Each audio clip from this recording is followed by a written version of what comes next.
Hello friends, once again you all are welcome to the world of physics by K.H. Gohil. આગળના લેક્ચરની અંદર આપણે જે સદિશોના સરવાળા અને સદિશોની બાદબાકી માટેના સ્પેશિયલ લેક્ચર્સ જોયા હતા, હવે એ બંને લેક્ચરમાં ઉપયોગ કરીને સદિશોના સરવાળા અને સદિશોની બાદબાકીનો ઉપયોગ કરી અને કેવા પ્રકારના ખૂબ જ સારા ક્વેશ્ચન્સ ગણી શકાય, તો આજનો લેક્ચર એ ફરીથી સદિશોના સરવાળા માટેનો રહેશે. તો આજના લેક્ચરની અંદર આપણે કેટલાક ખૂબ જ સારા દાખલાઓ ગણવાના છીએ.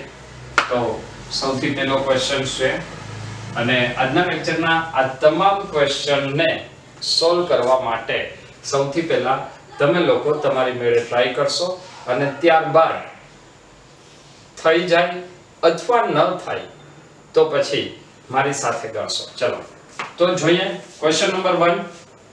કોઈ એક કણ પર બે બળો પરસ્પર વિરુદ્ધ દિશામાં લાગતા, બે બળોની વાત કરેલી છે.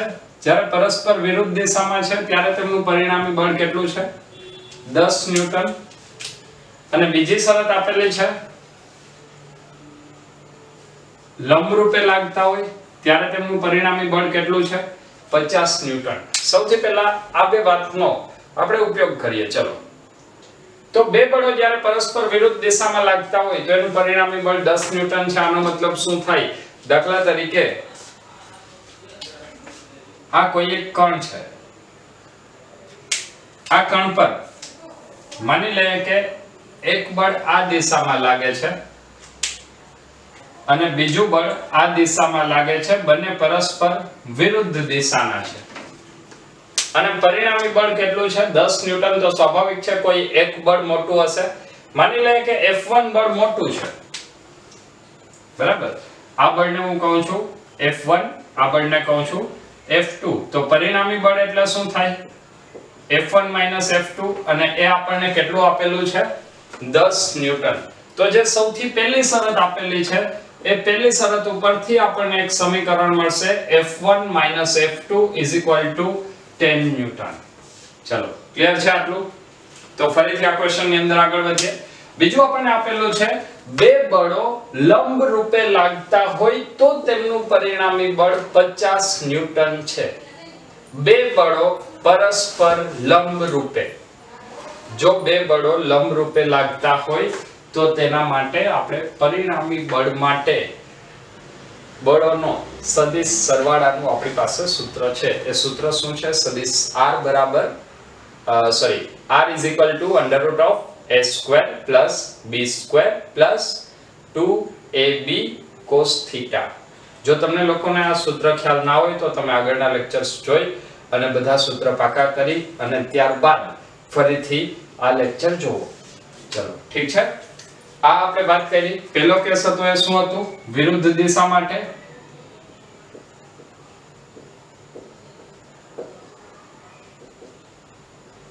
બીજો કેસ આપણે શેના માટે વાત કરવાના છીએ? જ્યારે બંને બળો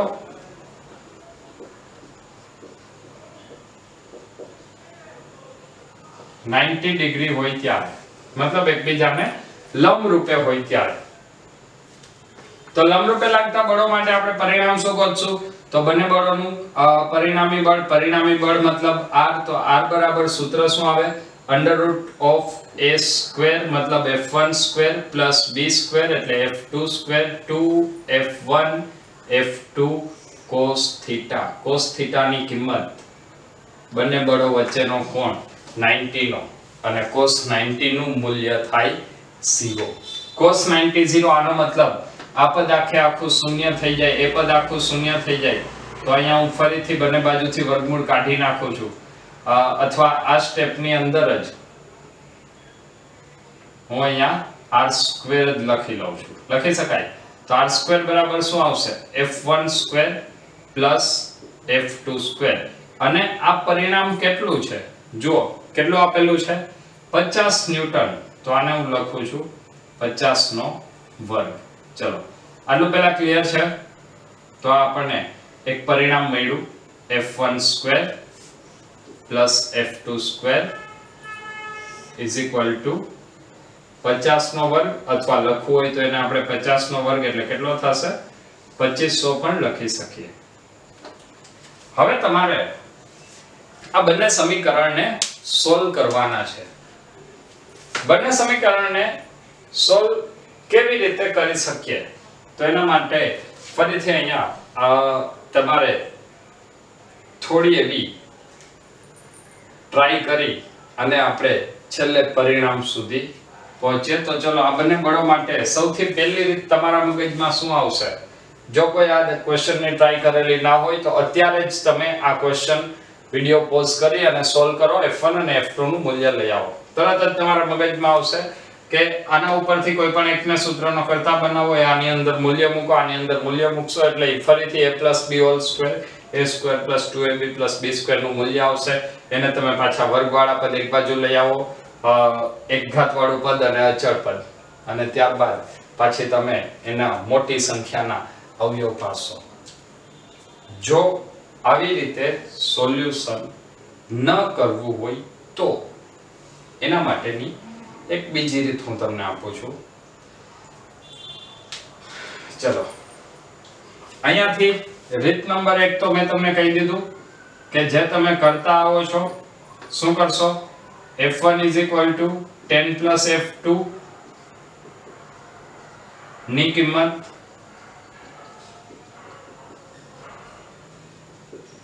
સમીકરણ 1 માં મૂકતા અને તમે જવાબ સુધી પહોંચશો. અથવા હું તમને અહીંયા હવે બીજી રીતે ની બતાવું છું. રીત નંબર 2. આની અંદર કરવું શું છે તો જો આપણી પાસે બે સમીકરણ છે. એક છે f1² + f2² અને બીજું છે f1 - f2. તો હું અહીંયા એક સિમ્પલ એક કામ કરું છું. ડાબી બાજુ હું લખું છું f1 - f2 હોલ સ્ક્વેર. તો આ શું આવશે? f1² + f2² - 2f1 f2. અને બીજી વખત હું લખું છું f1 + f2 હોલ સ્ક્વેર. હવે અહીંયા શું આવશે? f1² + f2² + 2f1 f2. બંનેનો સરવાળો કરી નાખીએ. બંનેનો સરવાળો કરશું તો 2f1 f2 અને 2f1 f2 એ બંને કેન્સલ થઈ જશે. તો હવે અહીંયા શું હોય તો એ બંને પદને લખી નાખીએ.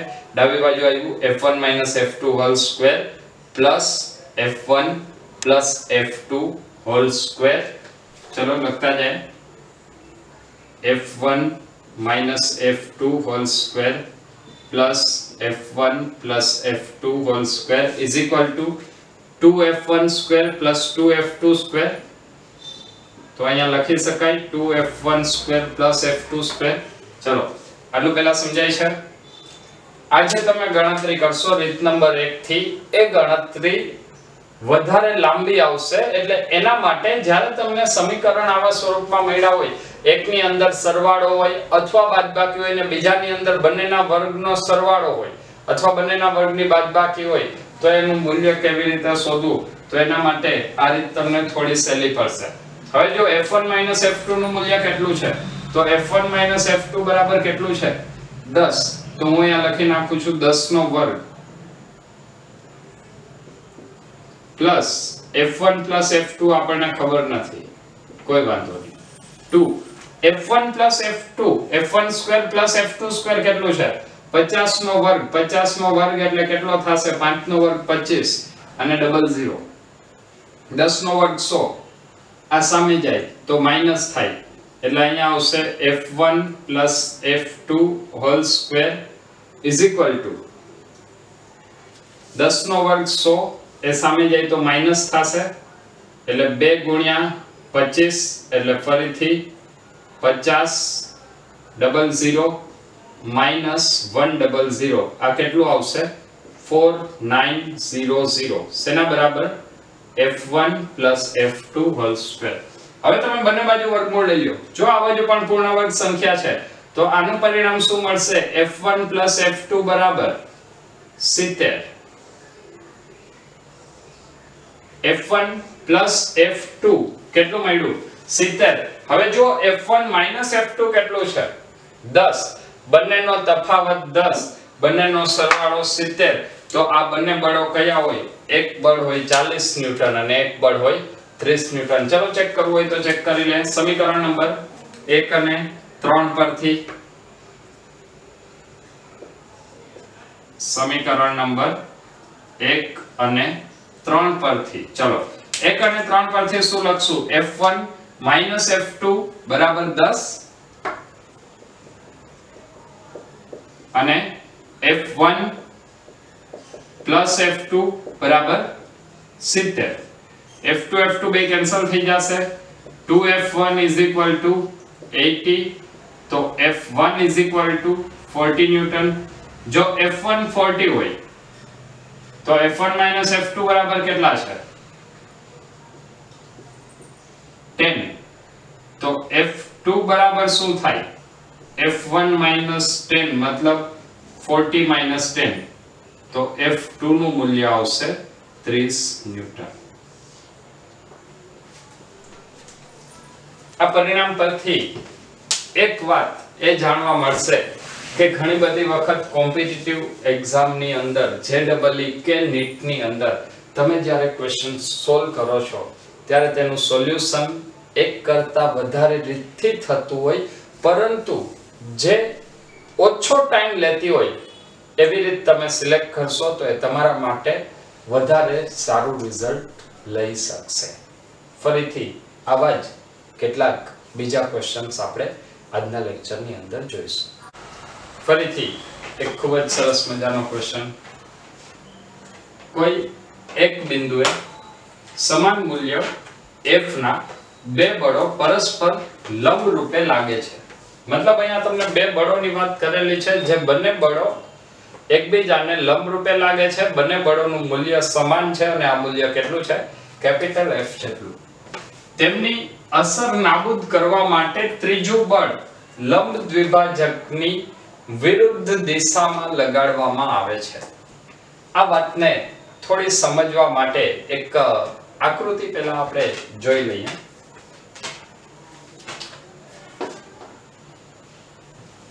માની લે કે આ બિંદુએ બે બળો લાગે છે.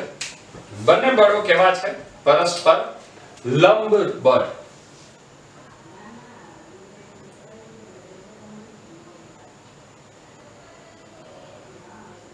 તો આ પહેલું બળ આવશે F1, બીજું બળ આવશે F2 અને બંનેના મૂલ્ય કેટલા છે? F જેટલા. ચલો આ વાત પેલા ક્લિયર છે. આ બળ જેટલા મૂલ્યનું છે એટલું જ બળ આ પણ છે. બંનેના મૂલ્ય સમાન છે.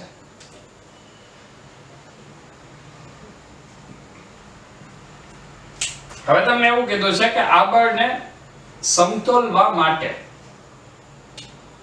ત્રીજું બળ તેમના લંબ દ્વિભાજકની, હવે આ બંને બળો કેટલા કોણે છે? બંને બળો વચ્ચેનો કોણ કેટલો છે? 90 ડિગ્રી. જો એનો કોણ 90 ડિગ્રી હોય તો એનો લંબ દ્વિભાજક ક્યાં હોય? 45 ડિગ્રીએ.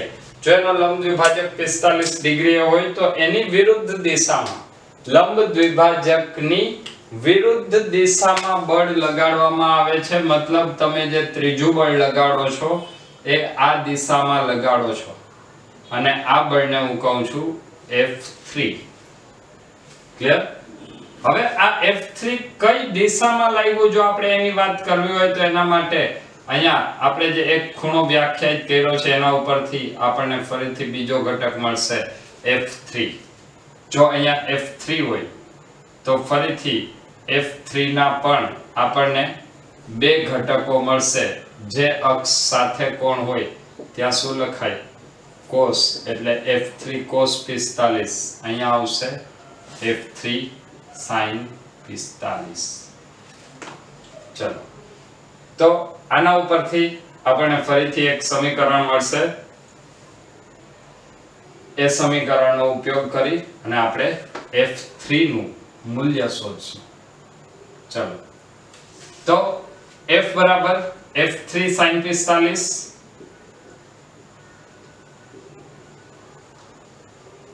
sin 45 નું મૂલ્ય આવશે 1/√2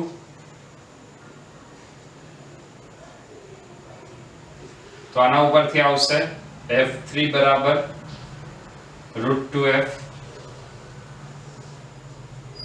બીજો સમીકરણની પણ વાત કરી લઈએ. F બરાબર F3 cos 45. બંને બળોના મૂલ્ય સમાન છે sin 45 cos 45. બંનેનું મૂલ્ય પણ સમાન છે એટલે F3 બરાબર ફરીથી એનું એ જ મૂલ્ય મળશે. કેટલું આવશે? √2f. આપણે જે વાત કરી કદાચ તમને આ ગણતરી સહેલી લાગશે, પરંતુ આ આખી ગણતરી કરવા કરતા જો તમને આગળના બે કી પોઈન્ટ યાદ હશે તો આ ક્વેશ્ચનનો જવાબ તમે તરત જ દઈ શકો. અને એટલા માટે જ આજના આ લેક્ચરની અંદર આ ક્વેશ્ચનને લેવામાં આવેલો છે. કેવી રીતે જવાબ આપી શકાય ચલો એ વિચારીએ. તો સૌથી પહેલી વાત તમને અહીંયા શું કીધું છે? બે બળો પરસ્પર લંબ રૂપે લાગે છે. ચલો એના કી પોઈન્ટ પહેલા હું તમને યાદ કરાવી દઉં. બે સમાન મૂલ્યના પરસ્પર લંબ બળો. અચ્છા, આના ઉપરથી ફરીથી આપણને બે પરિણામ મળશે. પહેલું પરિણામ, બે સમાન મૂલ્યના બળ લાગતા હોય તો પરિણામી બળ ક્યાં હોય? હંમેશા લંબ દ્વિભાજક પર જ હોય. સમાન મૂલ્યના છે તો બે બળો જ્યારે સમાન મૂલ્યના હોય ત્યારે લંબ દ્વિભાજક હંમેશા પરિણામી બળ હંમેશા બંનેના લંબ દ્વિભાજક એટલે આ બાજુથી પણ જેટલો કોણ એટલો જ કોણ આ બાજુથી. આ બંનેનો કોણ 90 તો આ બાજુથી પણ 45 અને આ બાજુથી પણ 45. હવે જો પરસ્પર લંબ બળો હોય તો એનું પરિણામ શું મળશે?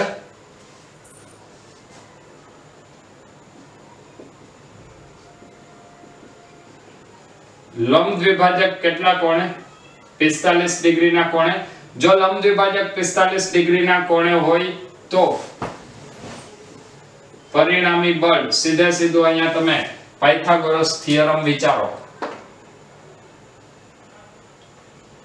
જો તમે અહીંયા પાયથાગોરસનો પ્રમેય વિચારશો તો પાયથાગોરસનો પ્રમેય તમને આનું મૂલ્ય આપશે.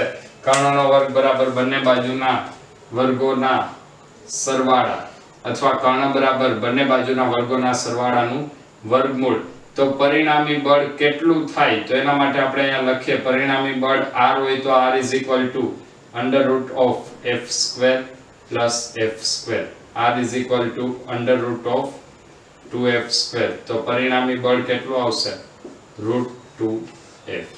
મતલબ લંબ દ્વિભાજક એટલે 45 ના ખૂણે અને પરિણામી બળ આવશે √2f. તો આ જે પરિણામી બળ છે એ પરિણામી બળ જેટલા જ મૂલ્યનું બળ વિરુદ્ધ દિશામાં લગાડવું જોઈએ પરિણામ શૂન્ય કરવા માટે, અસર નાબૂદ કરવા માટે. તો આપણે રેગ્યુલર ક્લાસની અંદર જે કી પોઈન્ટ ભણતા જાય છીએ, જે કી પોઈન્ટ આપણે યાદ રાખતા જાય છીએ, એ કી પોઈન્ટ પરથી પણ ઘણી બધી વખત ગણતરી કરવાની જરૂર લાગતો હોય એવા ક્વેશ્ચન પણ ગણતરી વગર સીધા સોલ્વ થઈ શકે છે. ચલો ફરીથી આના પછી હજી એક ક્વેશ્ચન જોઈશું. ફરીથી એક ખૂબ જ સરસ મજાનો ક્વેશ્ચન લઈએ. ક્વેશ્ચનની અંદર તમને આપેલું છે બે બળોનું પરિણામી બળ 20 ન્યૂટન છે. બે બળોનું પરિણામી બળ 20 ન્યૂટન છે. તેમાંથી કોઈ એક બળનું મૂલ્ય 20√3 ન્યૂટન છે જે પરિણામી બળ સાથે 30 ડિગ્રીનો કોણ બનાવે છે. તો બીજા બળનું મૂલ્ય શોધો. બે બળોનું પરિણામી બળ 20 ન્યૂટન છે. બે બળોનું પરિણામી બળ 20 ન્યૂટન છે અને આના ઉપરથી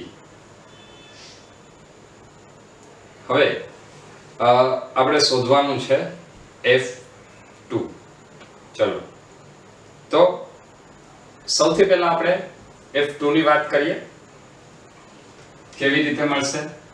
તો બે બળો આપેલા છે જેમનું પરિણામી બળ 20 ન્યૂટન છે, એટલે સૌથી પહેલા આપણે લખશું, ધારો કે બે બળો F1 અને F2 છે.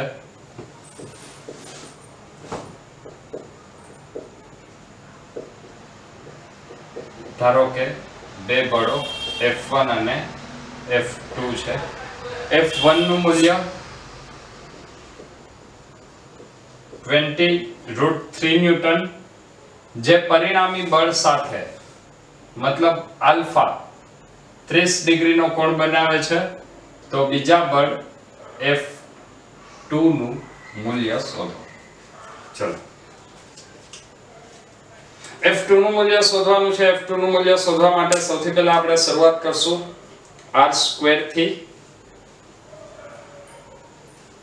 તો r² માટે સીધું જ તમે સૂત્ર વિચારશો કે બે બળોનું પરિણામી બળ જો શોધવું હોય તો પરિણામી બળ માટે બે બળો વચ્ચેનો કોણ થીટા હોય તથા બે બળો F1 અને F2 હોય તો લાગતું પરિણામી બળ. તો પરિણામી બળનું સૂત્ર છે R અથવા તો r² a² + b² + 2ab cos θ, જ્યાં થીટા એ બે બળો વચ્ચેનો કોણ છે. યાદ રાખજો, બળ અને પરિણામી બળ વચ્ચેનો કોણ નથી. બળ અને પરિણામી બળ વચ્ચેનો કોણ કેટલો છે? આલ્ફા જેટલો. ઓકે, ચલો તો આ ક્વેશ્ચનની શરૂઆત કરીએ. આપણી પાસે જે સૂત્ર છે એ સૂત્રનો આપણે ઉપયોગ કરીશું. તો આપણી પાસે સૂત્ર શું છે? સૌથી પહેલું સૂત્ર આવશે r² એટલે પરિણામી બળ. ચલો F² = F1² + F2² + 2F1 F2 cos θ મળશે આવું સમીકરણ. ચલો F² પરિણામી બળ કેટલું છે? પરિણામી બળનું મૂલ્ય ઓકે આપણને ખબર નથી, તો એને હું લખી નાખું છું F². F1² 20√3 નો સ્ક્વેર, 20 નો વર્ગ 400√3 નો વર્ગ 3 400 × 3 1200 પ્લસ F2 નો સ્ક્વેર પ્લસ 2 × F1 એટલે 40√3 F2 cos θ. આના ઉપરથી આપણને એક સમીકરણ મળશે, જે સમીકરણ F1 F2 અને F વચ્ચેનો સંબંધ આપશે. આ સમીકરણની અંદર હજી આપણને આપેલું છે પરિણામી બળ 20 ન્યૂટન. પરિણામી બળ 20 ન્યૂટન, તો હું અહીંયા 20 નો વર્ગ ડાયરેક્ટ લખી નાખું છું. એ કેટલો આવશે? 400. ઠીક છે, તો આના ઉપરથી આપણને સમીકરણ મળશે. આ બંને પદને એ બાજુ રાખીએ, 1200 ને સામે જવા દે, 1200 ને સામે જવા દે તો એ આપણને કંઈક મૂલ્ય આપશે. એ મૂલ્યને હું અત્યારે લખી નાખું છું F2² + 40√3 F2 cos θ = -800 પ્લસ 1200 સામે જાય તો -1200, -1200 + 400 એટલે -800. આ તમને એક સમીકરણ મળ્યું. હવે ફરીથી આપણે બીજા સૂત્રનો વિચાર કરીએ. એક આપણે આ સૂત્ર એપ્લાય કર્યું પરિણામી બળનું. હજી એક બીજું સૂત્ર આપણે યાદ કરીએ. તો બીજું સૂત્ર આપણી પાસે છે tan α = તો tan α સૂત્ર શું હતું? b sin θ / a + b cos θ. b એટલે શું? F2 અને a એટલે F1. તો આલ્ફા એ કેનો કોણ હતો? F1 અને F વચ્ચેનો, મતલબ a અને r વચ્ચેનો. એ કોણ તમને કેટલો આપેલો છે? 30 ડિગ્રી. તો અહીંયા આપણે શું લખશું? tan 30 = F2 sin θ / F1 એટલે પહેલા બળનું મૂલ્ય આપણને આપેલું છે 20√3 plus F2 cos theta tan 30 1/2 sin 30 એટલે 1/2 cos 30 √3/2 તો tan 30 કેટલો આવશે 1/2 ના છેદમાં √3/2 1/√3 આ √3 આ બાજુ જાય આ આખું પદ આ બાજુ આવશે એટલે અહીંયા આવશે 20√3 plus F2 cos theta is equal to √3 F2 sin theta.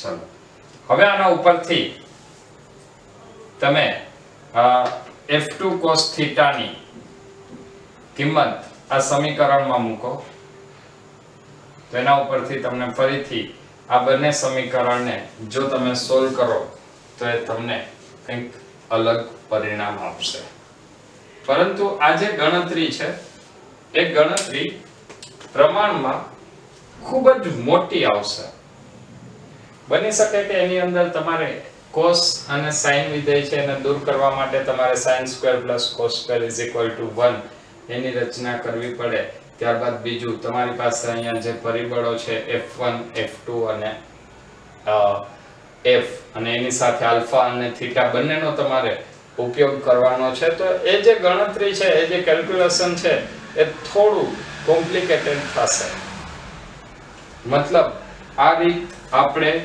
ઉપયોગમાં લેવી જોઈએ નહીં ચલો આ રીત ઉપયોગમાં ના લેવી તો કઈ રીતનો ઉપયોગ કરવો સામાન્ય રીતે 100 માંથી 99 બાળકો આ જ રીતથી સોલ્વ કરવાનો પ્રયત્ન કરશે એટલે મેં તમને પહેલા આ રીત બતાવી જેથી કરીને તમને થોડોક આઈડિયા આવે કે ખરેખર આપણે કયા રસ્તે જવું જોઈએ કોઈ પણ ક્વેશ્ચન આવે એ ક્વેશ્ચનનું સોલ્યુશન કઈ રીતે આવી શકે એ વિચારવું ખાસ જરૂરી છે અને એના માટે જ આજનો લેક્ચર મેં સ્પેશિયલ તમને અલગ અલગ રીતો બતાવી અને કેવી રીતે ટાઈમ ઘટાડવો એના વિશેની વાત કરેલી છે ચલો હવે હું તમને જે કહું છું એટલી વાત ફરીથી વિચારો સૌથી પહેલા તમને આપેલું છે બે બળોનું પરિણામી બળ એટલે એને હું લખું છું F કેટલું 20 ન્યૂટન એક બળનું મૂલ્ય F1 કેટલું છે 20√3 ન્યૂટન પરિણામી બળ સાથેનો કોણ એટલે આલ્ફા કેટલો આપેલો છે 30 ડિગ્રી તો બીજા બળનું મૂલ્ય શોધો F2 નું મૂલ્ય તમારે શોધવાનું છે અચ્છા અહીંયા એવું વિચારી શકાય કે F1 + F2 બંને બળોનો સરવાળો પરિણામી બળ આપશે જો બંને બળોનો સરવાળો પરિણામી બળ આપતું હોય તો એક વખત આપણે ત્રિકોણની રીત યાદ કરી લઈએ સદિશ F1 ત્યારબાદ બીજો આવશે સદિશ F2 ત્યારબાદ ત્રીજું સ્ટેપ શું હતું પહેલો સદિશ પહેલાના હેડ ઉપર બીજો સદિશ અને પહેલાની ટેલ અને બીજાનો હેડ એના ઉપરથી પરિણામી સદિશ F મળે તો અહીંયા તમે શું કરતા હતા આ સિમ્પલ આપણે પરિણામ કેવી રીતે મેળવવું એ તમને કહી દઉં તો આ આકૃતિ શેના માટેની છે F1 + F2 = F માટેની F1 + F2 = પરિણામી સદિશ F ચલો એટલું ક્લિયર છે જો F1 + F2 = પરિણામી સદિશ F લખીએ તો હવે અહીંયા આપણી પાસે જે બે બળો આપેલા છે એ કયા છે F અને F1 આ બે બળો છે F2 આપણે શોધવાનું છે તો F2 શોધવા માટે ફરીથી આપણે અહીંયા વિચારીએ તો સૌથી પહેલા હું આ પરિણામ ઉપર થોડો એવો વિચાર કરું છું ચલો શોધવાનું શું છે F2 શોધવાનું છે તો આના ઉપરથી F2 નું સમીકરણ શું લખાય F2 = F - f1 f2 is equal to f minus f1 ચલો f minus f1 એ શું પરિણામ આપશે આપણે સૂત્રની રીતે તો વાત કરી લીધી પણ આકૃતિ દ્વારા પણ તમને થોડું એવું વધારે ક્લિયર કરું કે ખરેખર એ હું જે કહું છું એ જ વાત તમારા મગજમાં પણ આવે ઠીક છે સૌથી પહેલા હું અહીંયા એક પરિણામી બળ F દોરું છું પરિણામી બળ F માંથી તમારે શું કરવાનું છે F1 ને માઈનસ કરવાનું છે F1 ને માઈનસ કરવાનું છે એનો મતલબ શું થાય પહેલાના હેડ ઉપરથી તમે જે સદિશ દોરશો એ સદિશ નહીં પરંતુ કેવો સદિશ વિરુદ્ધ દિશાનો તો આ સદિશ કયો થાય -f1 જો તમે f -f1 કરો તો તમને હવે જે સદિશ મળવાનો છે એ સદિશ ક્યાંથી કઈ રીતનો મળે પહેલાની ટેલ અને બીજાનો હેડ તો એ શું મળે f2 જો એ જ આપણને f2 મળે છે તો આનો મતલબ કે આ જે ક્વેશ્ચન છે એ ક્વેશ્ચનને તમે ખૂબ જ ઝડપથી સોલ્વ કરી શકો માત્ર જો તમે એને બાદબાકીના સ્વરૂપમાં વિચારો તો અને જો આ ક્વેશ્ચનને આપણે બાદબાકીના સ્વરૂપમાં વિચારીએ તો હવે સૂત્ર કયું બનશે તો સૂત્ર બને પરિણામી બળ બરાબર a² + b² - 2ab cos θ સદિશોની બાદબાકી માટે યાદ કરો f2² = f² plus f1² minus 2f1 f2 cos theta ચલો આનો ક્લિયર છે હવે આ તમને શું આપેલું છે f1 f અને f1 વચ્ચેનો કોણ તો f અને f1 વચ્ચેનો કોણ તો ઓલરેડી તમને ક્વેશ્ચન ની અંદર આપેલો છે કેટલો છે પરિણામી બળ અને પેલા બળ વચ્ચેનો કોણ 30 ડિગ્રી તો હવે આની અંદર આપણે મૂલ્ય મૂકતા જાય f એટલે કેટલું છે 20 plus f1 20√3 minus 2 20 અને 20√3 અને cos 30 ની કિંમત આવશે √3/2 sin 30 1/2 cos 30 √3/2 20 નો વર્ગ આવશે 400 20 નો વર્ગ 400 ગુણ્યા √3 નો વર્ગ એટલે 400 into 3 1200 मतलब 400 गुणिया 3 એટલે 1200 માઈનસ આ બે ઉડી જશે 20 ગુણ્યા 20 400 √3 ગુણ્યા √3 3 એટલે 400 ગુણ્યા 3 માઈનસ 1200 તો આનો મતલબ એવો થાય કે પરિણામી બળ F2² કેટલું મળે 400 ન્યૂટન જો F2² 400 હોય સોરી F2² જો 400 હોય તો પરિણામી બળ F2 કેટલું મળશે 20 ન્યૂટન આનો મતલબ કે બીજા બળનું મૂલ્ય 20 ન્યૂટન નું થાય તો આજના લેક્ચરની અંદર ફરીથી એક આપણે નવો ક્વેશ્ચન જોયો જે ક્વેશ્ચનની અંદર પણ રીત કઈ સિલેક્ટ કરવી અને કેવી રીતે ટાઈમને મિનિમાઇઝ કરી શકાય કેવી રીતે ટાઈમ ઘટાડી શકાય તેની આપણે વાત કરી ફરીથી એક ક્વેશ્ચન જોઈ અને આજનો લેક્ચર આપણે અહીં પૂર્ણ કરીશું ફરીથી આજના લેક્ચરનો છેલ્લો ક્વેશ્ચન ગણતરી ખૂબ જ સહેલી છે પરંતુ એના માટે તમારે રકમ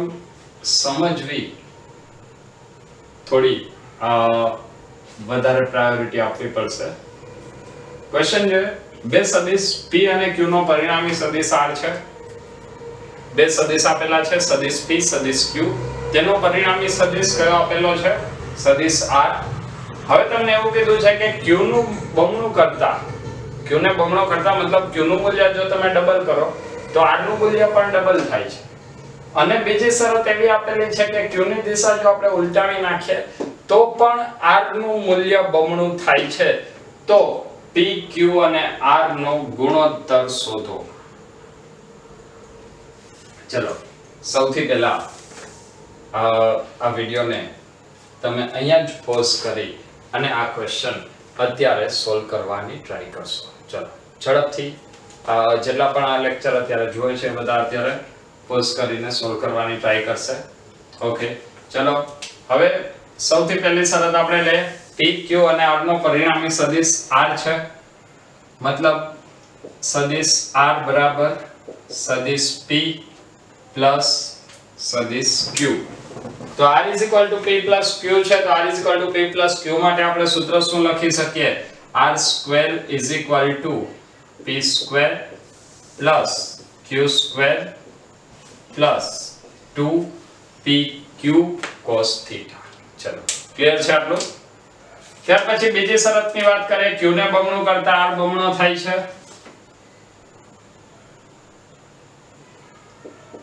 q dash is equal to 2q. તો r dash is equal to 2r. આનો મતલબ ફરીથી આપણને પરિણામ મળશે. હવે r dash ને બદલે કેટલું લખવાનું? 2r. એટલે અહીંયા શું આવશે? 2r નો square is equal to p square plus 2q square plus 2p into 2q cos theta. આપણે હવે q dash ની બદલે 2q મૂકેલું છે. તો અહીંયા આવશે 4r square is equal to p square plus 4q square plus 4pq cos theta. આ પહેલું પરિણામ, આ બીજું પરિણામ અને હજી એક ત્રીજી શરત આપેલી છે. ત્રીજી શરત જોઈએ. જો q ની દિશા ઉલટાવવામાં આવે, q ની દિશા ઉલટાવવી એનો મતલબ શું? કે હવે સદિશ q ડેશ બરાબર શું લેવાનું? -q. અને તો પણ r કેટલું મળે છે? 2r જેટલું.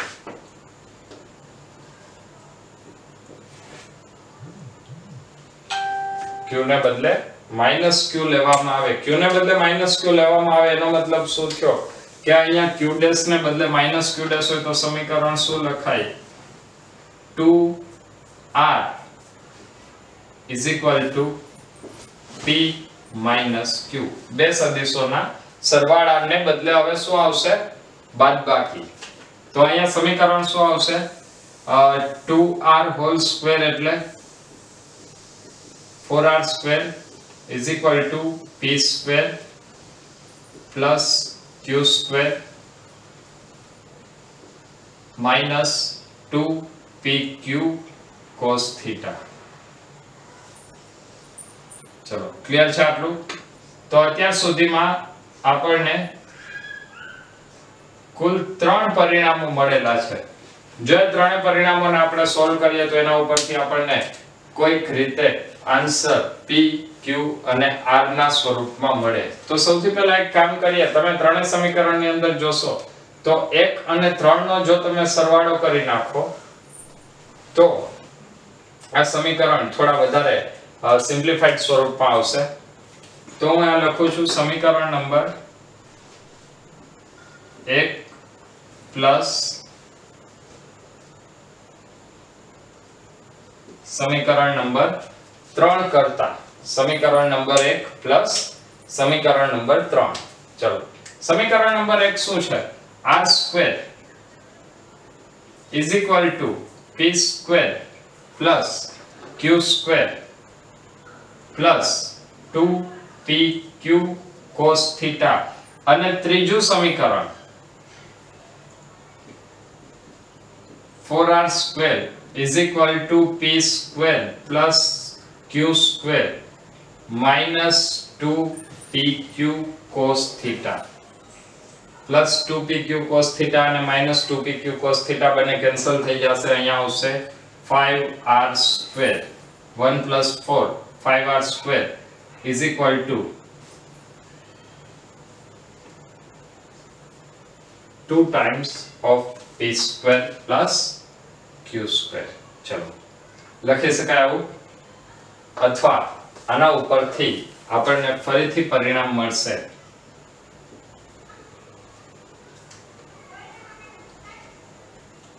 p square plus q square is equal to 5/2 r square, અથવા આને આપણે ડાયરેક્ટલી લખીએ તો r સ્ક્વેર બરાબર શું આવશે?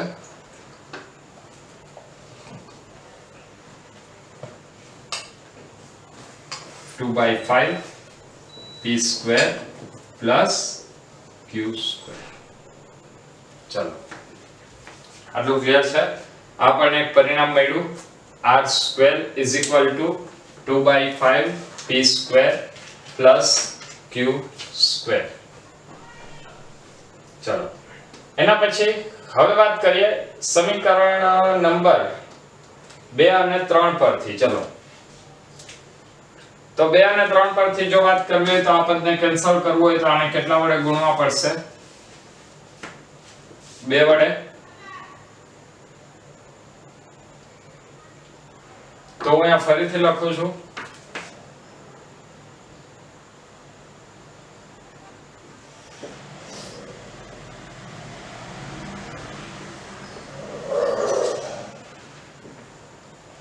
સમીકરણ નંબર 2 માંથી 3 ને 2 વડે ગુણીને બાદ કરતા. ચલો બાદ કરવા કરતા અહીંયા હું ડાયરેક્ટ લખી નાખું છું ઉમેરતા. ઠીક છે. ચલો સૌથી પહેલા શું લખવાનું છે? સમીકરણ નંબર 2. સમીકરણ નંબર 2 શું છે? 4r square is equal to p square plus 4q square plus 4pq cos theta.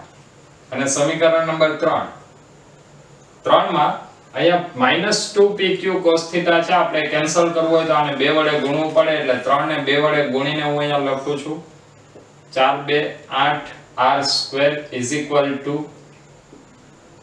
2p square ફરીથી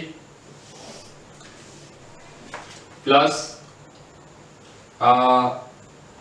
આને પણ 2 વડે ગુણવાનું એટલે ફરીથી plus 2q square minus 4pq cos theta. ફરીથી પ્લસ 4pq cos થીટા અને માઈનસ 4pq cos થીટા એ બંને cancel થઈ જશે. તો અહીંયા આપણને પરિણામ મળશે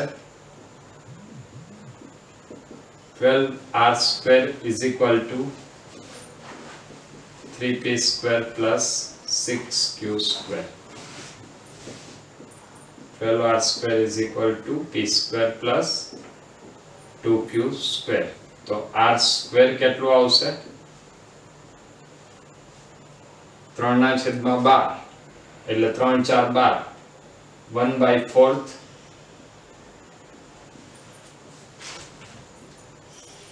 p square plus 2q square. ચલો આટલું પહેલા ક્લિયર છે. તો આ તમને મળ્યું r સ્ક્વેર નું સમીકરણ. r સ્ક્વેર નું હજી એક સમીકરણ તમારી પાસે હતું. એ બંને સમીકરણને જો આપણે સરખાવી દઈએ. અચ્છા એ સમીકરણને સરખાવતા પહેલા હવે અહીંયા આપણી પાસે જે પરિણામ છે એ બંને પરિણામને આપણે સરખાવી દઈએ તો એના ઉપરથી આપણને p અને q વિશે કોઈક રિઝલ્ટ મળશે. ચલો એ મેળવીએ. સૌથી પહેલા આપણે વાત કરીએ સમીકરણ નંબર 2 અને 3 ગુણ્યા 2 કરતા. તો સમીકરણ નંબર 2 શું હતું? 4r square is equal to p square plus 4q square plus 4pq cos theta. સમીકરણ નંબર 3 ગુણ્યા 2 કર્યા. 3 ગુણ્યા 2 એટલે 8r square plus 2p square plus 2q square minus 4pq cos theta. હવે આ બંનેનું પરિણામ મેળવીએ. 8 plus 4 12 p plus 2p 3p અને 4q square plus 2q square 6q square. તો હવે આના ઉપરથી આ બંને r સ્ક્વેર ને જો આપણે સરખાવી દઈએ તો આપણને એક પરિણામ મળશે. એ પરિણામ મળશે 1/4 p square plus 2q square is equal to 2/5 p square plus q square. 4 આ બાજુ આવશે, 5 આ બાજુ આવશે એટલે અહીંયા આવશે 5p² plus 10q² is equal to 8 into p² plus q².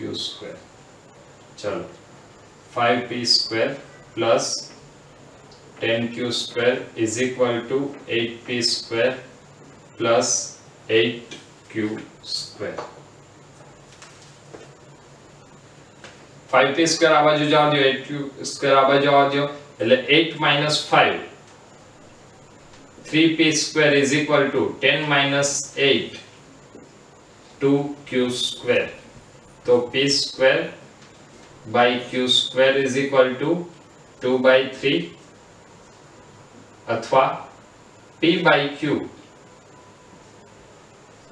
is equal to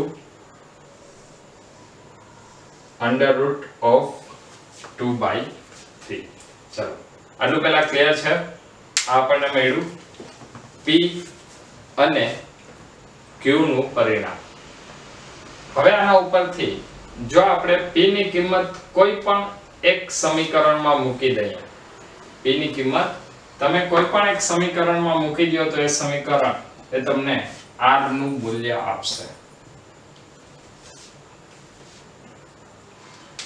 માની લે કે હું આ સમીકરણનો ઉપયોગ કરું છું તો આ સમીકરણ ઉપરથી p² બરાબર શું મળશે 2 by 3 q².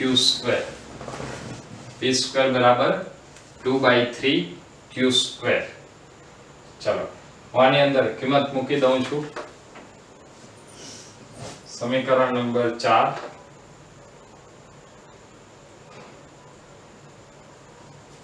સમીકરણ નંબર 5 સમીકરણ નંબર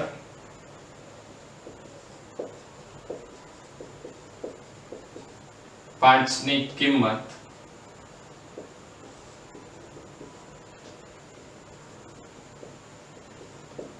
સમીકરણ નંબર 4 માં મૂકતા. ચલો 5 ની શું કિંમત છે તો 5 ની કિંમત એટલે p² બરાબર શું 2 by 3 q². તો અહીંયા હું લખું છું r² is equal to 2 by 5 p² એટલે 2 by 3 q² plus is equal to q² into 2 by 3 plus 1 એટલે આ આવશે 5 by 3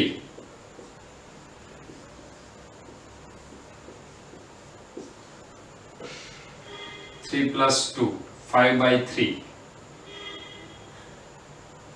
તો આના ઉપરથી આપણને ફરીથી એક બીજું પરિણામ મળશે. એ આવશે q² ને આ બાજુ લઈ લઈએ તો r by q is equal to 2 by 3 r² by q² is equal to 2 by 3 अथवा r by q is equal to under root 2 by 3. હવે જો r એ શું છે પરિણામી સદિશ છે તો પરિણામી સદિશનું મૂલ્ય ક્યારેય પણ બદલી શકે નહીં. તો આનો અર્થ શું થયો કે p નું મૂલ્ય અને પરિણામી સદિશનું મૂલ્ય બંનેના મૂલ્ય કેવા હોવા જોઈએ એક સરખા હોવા જોઈએ. તો p અને પરિણામી સદિશ r બંનેનું મૂલ્ય સમાન છે. એ કેના ઉપરથી મળશે સમીકરણ નંબર 5 અને 6 પરથી.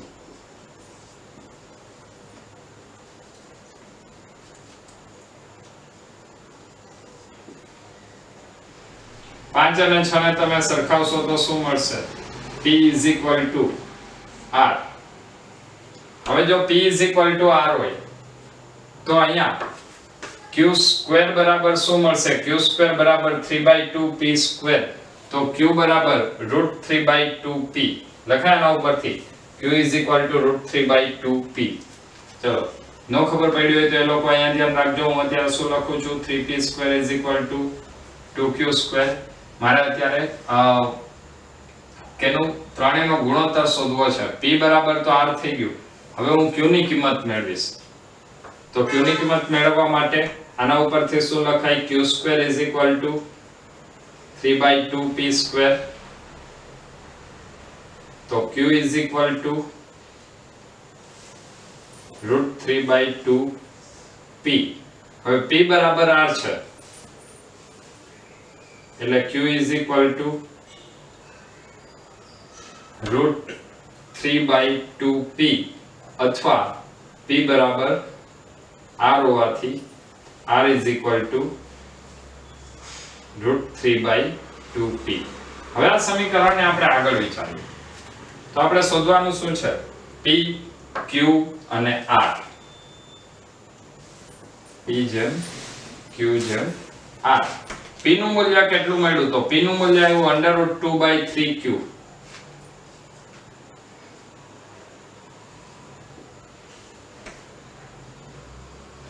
q નું મૂલ્ય કેટલું છે? p નું મૂલ્ય આવ્યું √3/2